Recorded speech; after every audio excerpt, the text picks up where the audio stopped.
축복합니다. 할렐루야. 오늘 또 우리에게 말씀이 들려지게 해주셔서 마음으로부터 변화가 시작되고 하나님의 의가 나타나는 천국 백성의 삶을 살아가게 해주시기를 기원드립니다. 지금까지 우리는 살아오면서 많은 아픔을 겪어왔습니다. 인생의 연수가 짧든지 길든지 아픔을 겪어보지 않은 인생은 없습니다. 여러분은 어떤 아픔을 겪으셨습니까? 무엇이 나를 가장 아프게 했습니까? 자기 자신을 한번 생각해 볼까요? 몸이 아파서 겪는 아픔이 있습니다. 돈이 없어서 경제적인 궁핍으로 인해서 겪는 아픔, 어려움이 있습니다. 또 사람으로 인한 아픔도 있습니다. 이 모두가 다 아픔입니다. 상처입니다. 그런데 이 모든 겪었던 아픔 중에서 가장 큰 아픔은 무엇이었습니까? 놀랍게도 그것은 질병도 아니었고 경제적 어려움도 아니었습니다. 그것은 바로 관계에서 오는 아픔, 관계가 단절이 되고 무너지고 파괴되는 관계에서 오는 아픔이었습니다. 가까이 우리 가정을, 우리 부부관계를 한번 살펴볼까요? 자, 우리 부부간에 막힘이 없습니다. 또 우리 가정의 부모, 자식 간에 소통이 잘 되고 있습니다.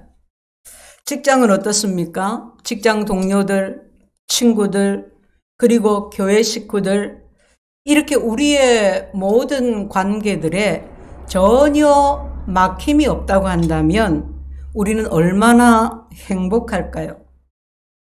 사는 게 얼마나 신날까요? 직장에 가는 게 신날 겁니다.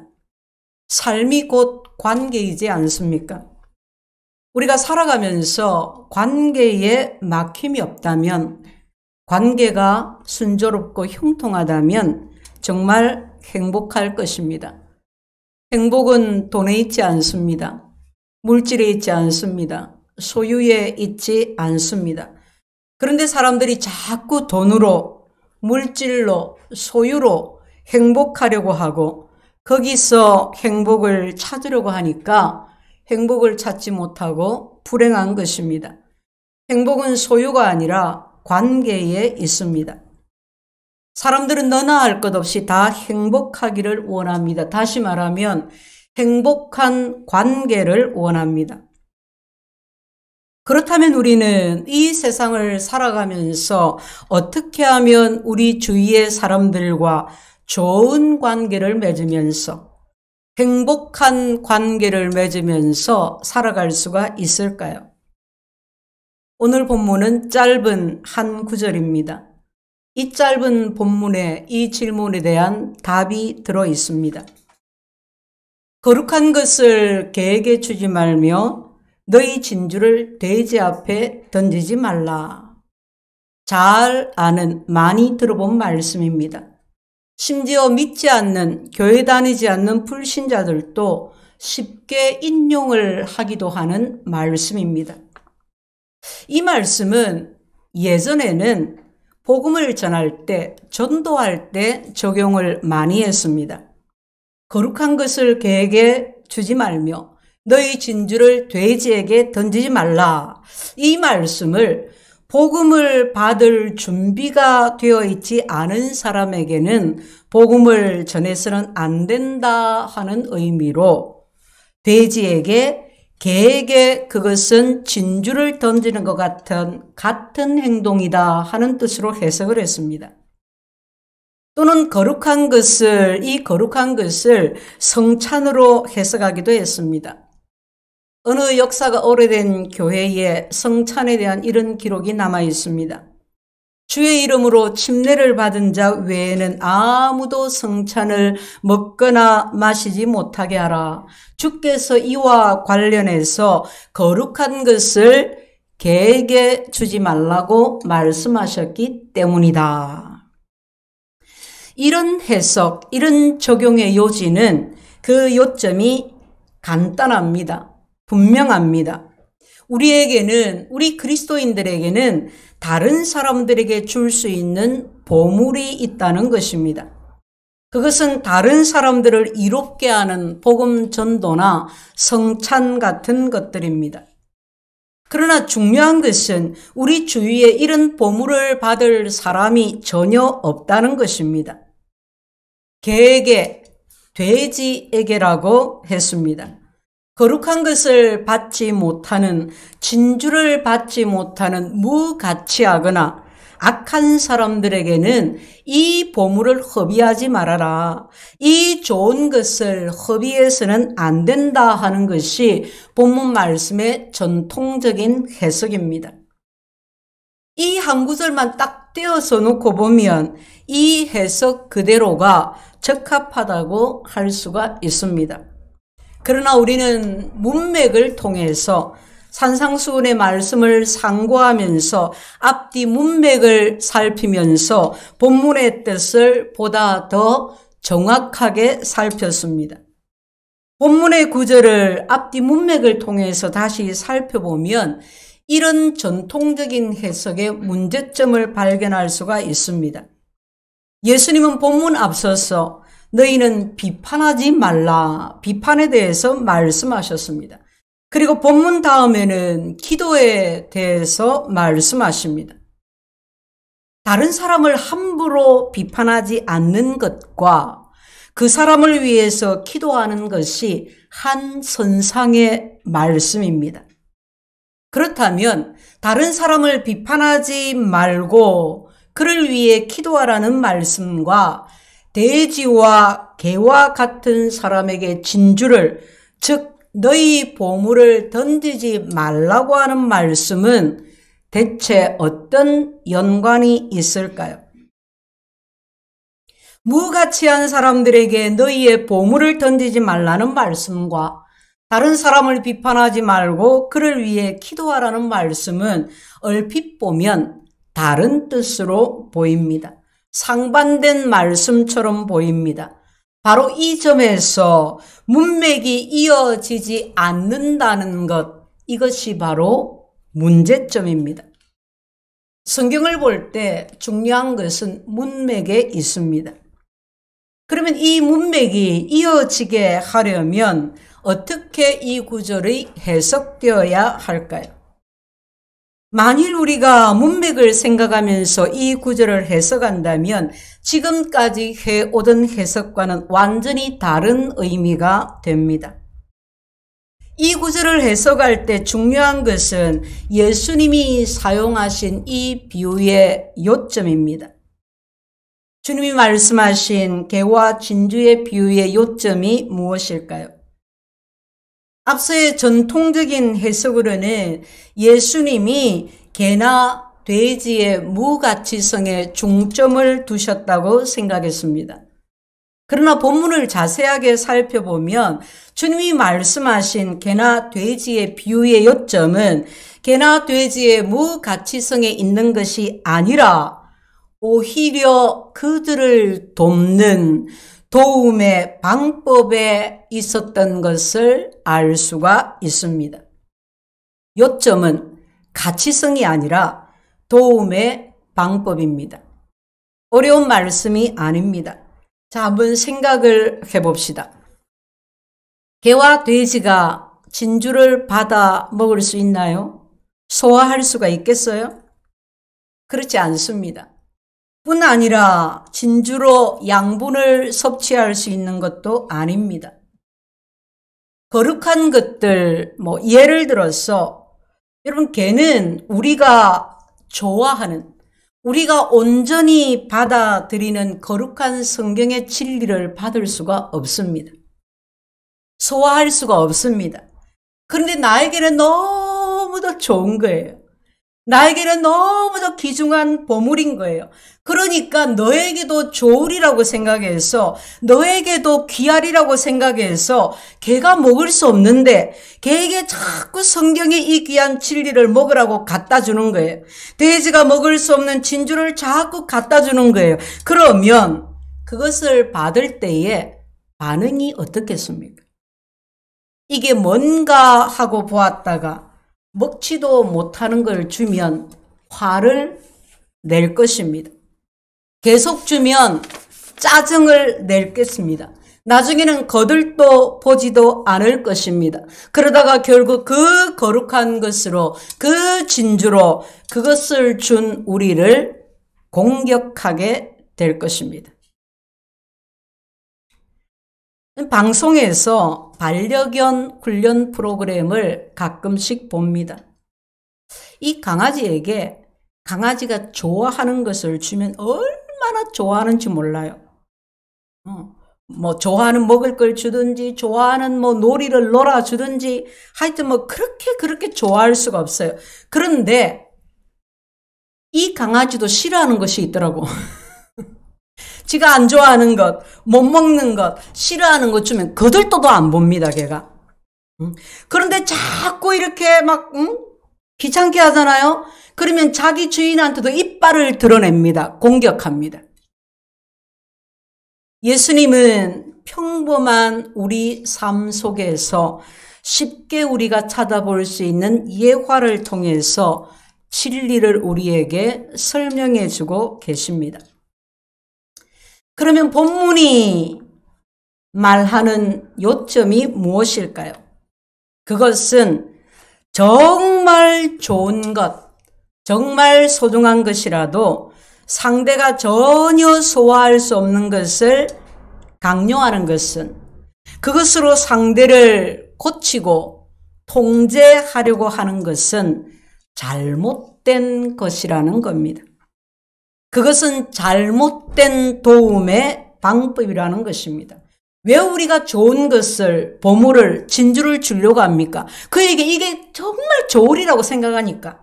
이게 정말 그의 영혼육에 필요하다고 생각하니까 주려고 하는 거예요. 보물은 얼마나, 보물이에요. 그냥. 진주는 얼마나 귀한 거예요. 좋으니까 막 주려고 하는 거예요. 그런데 그에게 도움이라고 생각하지만 도움의 방법이 잘못되었다. 이것이 주님이 우리에게 가르쳐 주시고자 하는 가르침의 핵심입니다. 여러분 한번 생각해 보십시오. 사실 우리가 이런 실수를 자주 저지르고 있지 않습니까?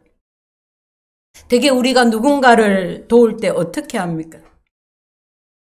우리는 남을 도울 때에 그의 생각을 듣지 않습니다. 들을 필요가 없다고 생각을 합니다.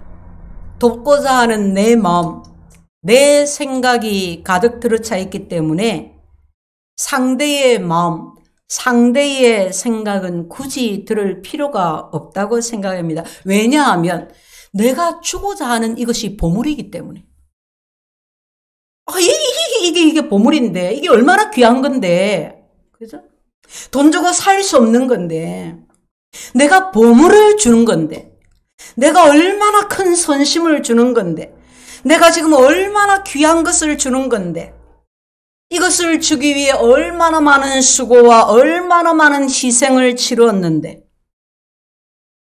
이렇게 우리의 눈은, 우리의 마음은 언제나 내가 주는 보물에 있습니다. 그래서 우리는 상대에게 그것이 어떤 도움이 될는지는 별로 생각지를 않습니다. 그 결과 개와 돼지의 비유에서 보는 그대로입니다. 우리의 선한 의도로 말미암아 상대가 달라지는 것은 아무것도 없습니다. 나는 보물을 주었는데 이것을 주기 위해 얼마나 마음을 쓰고 얼마나 많은 희생을 치렀는데 그런데 상대는 아무런 유익을 얻지를 못했습니다. 그 결과 화를 냅니다. 우리를 공격합니다. 이 비유의 요점은 진주가 허비가 되는 것이 아니라 진주를 받은 사람이 전혀 도움을 받지 못했다는 것에 있습니다. 성도 여러분, 이것보다 더 우리의 삶을 구체적으로 잘 보여주는 예화가 어디 있을까요? 우리가 잘 알지 못하는 건너 남이 아니라 사랑하는 사람들, 가까운 사람들과의 관계가 멀어지고 파괴되었다면 그 원인이 바로 이런 것에 있는 것은 아닐까요? 예수님은 수없이 많이 이런 장면을 목격하셨고 그래서 우리에게 이 말씀을 하시는 걸 겁니다. 이런 갈등을 가장 많이 경험하는 곳이 어디입니까? 바로 가정입니다. 특히 부모와 자녀 사이에서 흔하게 많이 볼 수 있는 장면입니다. 부모는 보물이 무엇인지를 잘 압니다. 이미 잘 알고 있기 때문에 자녀에게 물어볼 필요도 없다고 생각을 합니다. 부모는 자신을 희생해 가면서 자녀에게 보물을 줍니다. 그런데 막상 자녀들은 어떻습니까? 자녀들은 자기에게 진주를 던져주는 부모에게 어떻게 반응해야 할지를 모릅니다. 부모는 분명히 보물을 주는 것이지만 자녀들에게는 전혀 유익이 되지 않습니다. 시큰둥하게 받아들입니다. 화를 냅니다. 짜증을 냅니다. 그러다가 부모를 공격합니다. 부모의 간섭과 통지를 받지 않겠다고 선언합니다. 그러면 부모는 어떻습니까? 여러분, 자녀가 이렇게 나오면 부모는 마음에 깊이 상처를 받습니다. 교회도 그렇습니다. 교회는 어떤 곳입니까? 교회는 하나님의 사랑으로 예수 그리스도의 대속하신 은혜로 하나가 된 사랑의 공동체입니다. 하나님이 교회를 사랑의 공동체로 만드셨습니다. 그런데 교회 안에 늘 상처받는 일이 생겨요. 놀랍지 않습니까? 구원받은 믿음의 공동체, 이 사랑의 공동체 안에서 예수님의 핏값으로 구원받은 우리가 상처를 경험합니다. 왜 그렇습니까? 우리가 교회를 오면서 내가 오늘 교회 가서 누구에게 상처를 줘야지 이렇게 결심을 하고 교회 오는 사람은 없습니다. 한 사람도 없습니다. 예수 믿고 구원받은 사람이 적어도 교회를 다니면서 믿음을 얻게 되고 또 이 믿음으로 하나님 앞에서 살고자 하는 사람이라면 그런 결심을 하고서 교회를 오는 사람은 없습니다. 그런데 우리의 현실은 어떻습니까? 교회 안에서 상처를 받습니다. 상처를 주고 상처를 받습니다. 왜 그럴까요? 여러분은 교회 안에서 어떤 상처를 받았습니까? 교회 안에서 받은 나의 상처들. 아마 그것은 누군가 교회를 향해서 혹은 나를 향해서 혹은 교회 안에 있는 누군가에게 진주를 던져주려는 것 때문일 것입니다. 분명히 보물을 주고자 하는 걸 거예요. 동기도 좋고 의도도 좋은 것일 겁니다. 교회는 이래서는 안 된다고 생각을 해서 좋은 의도로 교회의 의견을 제시하는 걸 겁니다. 목사가 목회를 좀 더 잘 했으면 싶어서 그래서 교회가 부흥을 했으면 해서 교회가 성장을 했으면 해서 그래서 진주를 던졌을 겁니다. 고민도 했을 거고 걱정도 했을 겁니다. 그런데 동기도 좋고 의도도 좋은데 관계가 나빠져요. 관계가 틀어집니다. 그 부서가 그 기관이 무너져 내립니다. 왜 그런가요? 그것은 바로 그 진주가 상대에게 전혀 도움이 되지 않았기 때문입니다. 도움은커녕 해가 되었기 때문입니다. 가정에서 일어나는 갈등이나 교회에서 일어나는 갈등이 쉽게 문제가 해결되지 않는 이유들이 여기에 있습니다. 어느 쪽도 잘못한 사람이 없어요. 분명히 문제가 있으면 원인이 있는데 어느 쪽도 잘못을 안 했어.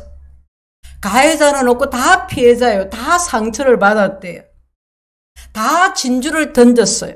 다 희생을 했고 다 최선을 다했어요. 그런데 결과는 상처뿐입니다. 아픔뿐입니다. 왜 그럴까요? 한쪽은 보물을 주었는데 다른 한쪽은 상했기 때문입니다.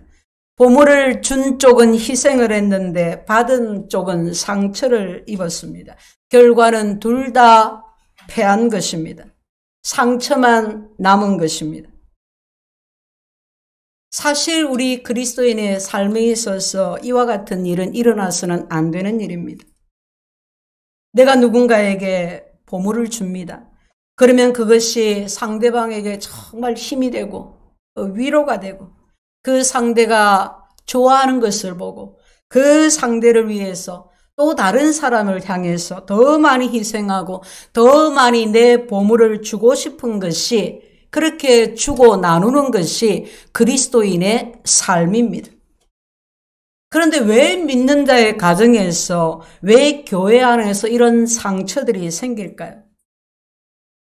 그것은 바로 보물을 주는 자의 마음에 있습니다.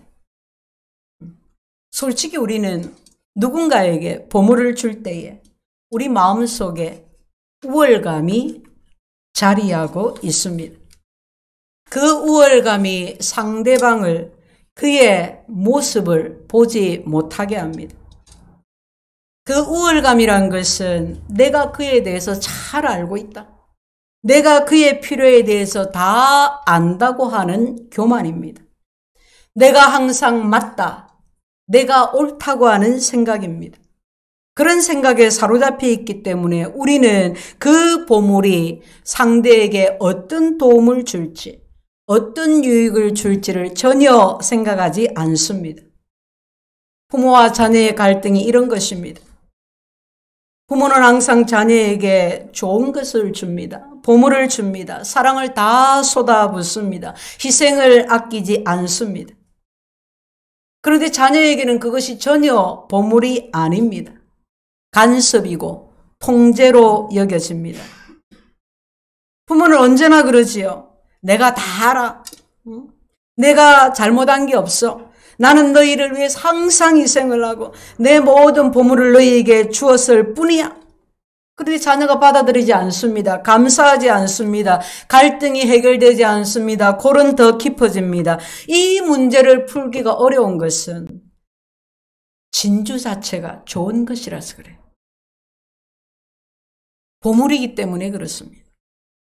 그래서 내 태도가 상대에게 상처를 주고 있다는 것을 전혀 깨닫지를 못하는 거예요. 왜? 진주를 주는 것이기 때문에. 보물을 주는 것이기 때문에. 상대를 보지 않아요. 우리는 진주만 봅니다. 진주에만 눈이 어두워져 있습니다. 내가 이 좋은 것을 주는데 왜 저래? 야, 이리 와봐. 그래서 이제 따지는 거야. 내가 얼마나 고생을 하면서 내가 이걸 너한테 주는데, 내가 얼마나 마음에 고민을 하면서 이 말을 하는데 무슨 반응이 이래? 네 좋으라고 그런 거잖아. 네 잘 되라고 그런 거잖아. 교회를 위해서 그런 거잖아요. 그런데 왜 그러는 거예요? 진주를 주었는데 고마워하지 않습니다. 우리가 던진 진주를 밟아버립니다. 그러면 어때요? 진주를 던져줘 놓고 막 화가 나요. 안 받아들이니까 화가 나요. 나중에는 그를 멸시하고 비판해요. 한때는 칭찬을 했지만은 내가 준 진주를 받아들이지 아니하고 고마워하지 아니하고 홀대하는 순간부터 그를 비판하기를 시작합니다. 아유, 그 양반 몰랐는데 가까이 좀 더 겪어보니까 형편없는 사람이네. 교회에서, 교인 간에도 이런 일들이 생깁니다. 처음 예수 믿고 교회 나와서 막 교회가 좋다고, 예배가 너무 은혜가 된다고, 목사님 설교가 좋다고 막 그렇게 칭찬하다가 어느 날 교회를 향해서 진주를 던집니다. 교회가 내 생각대로 내 말대로 따라와 주지 않으니 언짢아 합니다. 화를 냅니다. 그러다가 교회를 비판하고 비방합니다.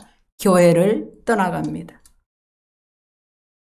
그 사람의 입장에서는 교회를 해코지한 것이 아닙니다. 그래서 늘 자기 할 말이 있어요. 자기 보물을 던졌어요. 그런데 안 받아줬다는 거예요. 그래서 결론이 어떻게 됩니까? 사단이 승리하는 거죠. 얼마나 많은 관계들이, 얼마나 많은 교회들이 이렇게 무너지는지 모릅니다. 잘못했다고 하는 사람은 하나도 없어요. 그저 진주를 던진 사람과 그 진주로 상처를 받은 사람뿐입니다. 서로 수많은 단점들이 보이기 시작하고 비판의 눈길을 주고받고 비판의 말을 서슴지 않습니다. 그러니 남은 것은 증오고 미움이고 관계가 파괴되는 것이고 사단이 승리하는 것입니다. 주님은 그래서 이 말씀을 비판과 연결시켰습니다. 자, 그렇다면 우리는 어떻게 해야 내 보물을 상대에게 주었을 때 상대가 상처가 되는 것이 아니라 하나님 앞에서 정말 복을 받는, 우리의 선한 의도대로 복을 받는 그런 아름다운 관계를 유지할 수가 있을까요? 두 가지입니다. 우리는 이 두 가지를 잘해야 합니다. 첫째는 내 안에 나 스스로 다른 사람을 사랑할 수 있는 능력이 없다는 것을 인정해야 합니다. 우리는 늘 자녀를 사랑할 능력이 있다고 생각하죠. 부모인 내가 항상 옳다고 생각을 합니다. 내가 자녀를 위해서 내리는 판단이 언제나 옳다고 생각합니다. 그렇게 행동합니다. 그래서 늘 문제가 생깁니다. 이제 우리는 그 반대로 생각하고 그 반대로 살아야 합니다. 마음이 가난한 자는 복이 있나니 천국이 저희 것이며 우리는 마음이 가난해야 합니다. 하나님, 내가 내 속으로 낳은 자식이지만 내가 내 자식조차도 제대로 사랑할 수 있는 능력이 나에게 없음을 고백합니다. 저는 내 자식에게 진주를 주면서 내 생각대로 내 방법대로 자식을 통제하려고 합니다. 하나님 아버지, 나를 불쌍히 여겨 주옵소서. 가난한 마음으로 이렇게 기도해야 합니다. 나의 부족을 가지고 나의 잘못을 가지고 하나님 앞에 나아가 기도하는 것입니다. 이렇게 마음을 낮출 때, 이렇게 하나님의 도움을 구할 때 세대 간의 갈등은 점점 힘을 잃어갈 것입니다. 그리고 끝내 이 갈등은 사라질 것입니다. 가정 안에 기적이 일어나게 될 것입니다. 이게 진주인데, 보물인데 무조건 받아들이기를 강요하는 것이 아니라, 그래, 생각해보니 나도 너 때는 그랬어. 사실 말이야 바른 말이지. 나는 너보다 더 했던 것 같아. 엄마도 아빠도 참 부족해. 솔직하게 너한테 가장 좋은 것이 무엇인지는 잘 모르겠어. 그러니 얘야, 우리 같이 기도하지 않을래? 우리 같이 하나님께 기도하자. 그렇게 마음을 낮추고 자녀들에게 나아갈 때 기적이 일어납니다. 아이들이 마음문을 엽니다. 관계가 회복됩니다. 함께 기도하면서 하나님 앞에 나아가게 됩니다. 성도 여러분, 이렇게 우리는 내가 스스로 누군가를, 내 자식조차도 사랑할 수 있는 능력이 없다는 것을 고백해야 합니다. 그리고 고백했다면 그 다음 두 번째, 상대를 위해서 기도하는 것입니다. 기도 외에는 다른 방법이 없습니다. 신학자인 본 회프는 영적 공동체 안에서는 인간과 인간의 직접적인 관계는 절대 존재하지 않는다고 했습니다. 이 말이 뭐냐 하면, 믿는 사람들 간에는 예수님의 임재와 예수님이 함께 하심이 빠진 관계는 있을 수 없다는 말입니다. 우리가 맺는 모든 관계는 예수님을 통해서, 예수님 안에서 중재되어져야 한다는 것입니다. 내가 상대방을 위해서 직접적으로 할 수 있는 일은 없습니다. 해서도 안 됩니다. 사랑하는 사람들의 사이가 자꾸 멀어집니다. 왜 그럴까요? 사랑하는데 거리가 생기는 이유, 사랑하는데 자꾸 멀어지는 이유는 한 가지입니다. 예수님 없이 그를 사랑했기 때문입니다. 예수님 없이 그를 무작정 직접적으로 내가 사랑했기 때문입니다. 내가 진주를 그에게 던져주면서 통제하려고 하고 구속하려고 했기 때문입니다.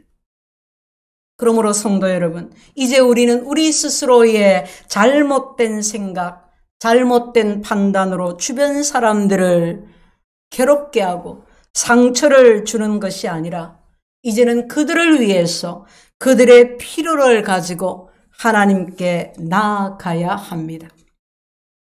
내가 얼마나 부족한지, 상대에게 정말 무엇이 필요한지 그것을 다 알고 계시는, 완전하고 알고 계시는 하나님 앞에 나아가서 그를 위해서, 나를 위해서 기도해야 합니다. 이렇게 우리는 우리가 하는 모든 일에, 우리의 모든 관계에 항상 주님이 계시고 주님이 중재하는 삶을 살아가는 것입니다. 여러분, 이것을 영적인 삶이라고 합니다. 산에 올라가서 혼자 기도하고 성경 보는 것이 영적인 삶이 아니라 모든 삶 속에서 예수 그리스도 안에서, 예수 그리스도의 중재 안에서 살아가는 것이 영적인 삶입니다. 영적인 삶은 어려운 것이 아닙니다. 부부간에, 부모 자식 간에 서로 직접적으로 자기 사랑으로 사랑하려고 하지 말고 항상 예수님을 통해서 사랑하고 예수님을 위해서 사랑하는 것입니다. 예수님을 사이에 두고 사랑을 하면 좀 잘못해도 섭섭하지 않습니다. 섭섭한 것이 오래가지 않습니다. 내가 보물을 주었는데 하고 보상받으려고 하지 않습니다. 주님을 사이에 두고 있으면, 주님이 중재하고 있으면 그냥 주는 거예요. 보상을 받으려고 하지 않는 거예요. 왜요? 주님을 위해서 한 것이니까.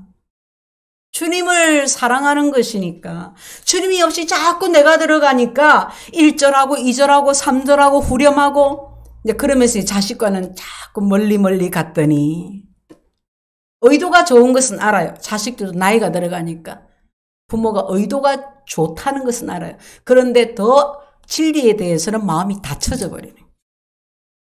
그래서 도움의 방법이 문제다. 도움의 방법이 중요하다 이 말이에요. 사랑하는 성도 여러분, 가정에 상처가 있다면, 교회에서 상처를 받았다면 오늘 이 말씀을 마음에 잘 새기시기를 바랍니다. 예수님을 통해서 남편을, 아내를 보십시오. 예수님을 통해서 자식을 보십시오. 예수님을 통해서 교회를, 교인들을 보십시오. 그러면 여러분의 마음에 자유함이 있을 겁니다. 그러면 섭섭하지 않을 겁니다. 그러면 더 사랑이 깊어지게 될 것입니다. 하나님이 주신 가정입니다. 하나님이 우리를 교회가 되게 하셨습니다. 우리 모두 가정과 교회 안에서 주님의 평강과 기쁨과 자유함을 누리게 되시기를 예수 이름으로 축원드립니다. 아멘.